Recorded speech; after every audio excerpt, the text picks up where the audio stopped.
IDTV మన ఉనికి మన వాణి. నమస్తే. ఇప్పటి వరకు కూడా భారత వివాహ చట్టంలో విడాకులకు దానికి సంబంధించిన కేసులకు సంబంధించినటువంటి ఒక్కొక్క రాష్ట్రంలో ఒక్కొక్క కోర్టు కూడా ఒక్కొక్క విధానంగా దాని కేసు పరిశీలనను దాని తీర్పును వెలువడిస్తూ ఉంటుంది. తాజాగా ఢిల్లీలో ఇటువంటి కేసు మీద ధర్మాసనం ఇచ్చినటువంటి తీర్పు చాలా వెసులుబాటును కలిగించే విధంగా ఉంది.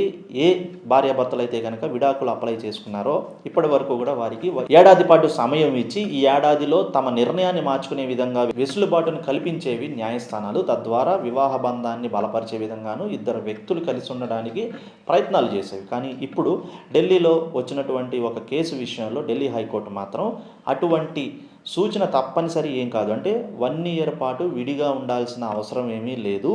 6 నెలలు కావాలనుకుంటే లేదా తక్షణమే విడాకులు కావాలి, కలిసి ఉండడం వీలు కాదు, ఇబ్బందికరమైనటువంటి అలాగే ఏడాది పాటు ఈ నిబంధనను ఇవ్వటం ద్వారా సమస్యలు ఎక్కువయ్యే పరిస్థితి ఉంటే మాత్రం వారికి తక్షణమే విడాకులు మంజూరు చేయవలసిందిగా కూడా ధర్మాసనం ఈ కేసులో ఇచ్చినటువంటి తీర్పులు వెలువడించింది. ఏ ఇద్దరు వ్యక్తులైనా సరే వారి ఇష్టపూర్వకంగానే 6 నెలల సమయాన్న లేకపోతే ఏడాది సమయాన్న అనేది తప్పనిసరి కాదు, వారి ఇష్ట ప్రకారమే ఆ గడువుని ఇవ్వాల్సిందిగా కూడా ధర్మాసనం తెలిపింది. ఇకపై విడాకులు కోరుకునేవారు ఎవరైనా సరే భార్యాభర్తలు ఆ సమయాన్ని ఏదైతే ఉందో ఇప్పటి వరకు ఉన్నటువంటి 6 నెలలు ఏడాది సమయాన్ని తప్పనిసరి కాదు అని తీర్పును వెలువడించింది. వారు తక్షణమే విడాకులు కావాలి అని కోరుకుంటే మాత్రం ధర్మాసనం ఖచ్చితంగా వాళ్ళకి విడాకులు మంజూరు చేయవలసి ఉంటుంది.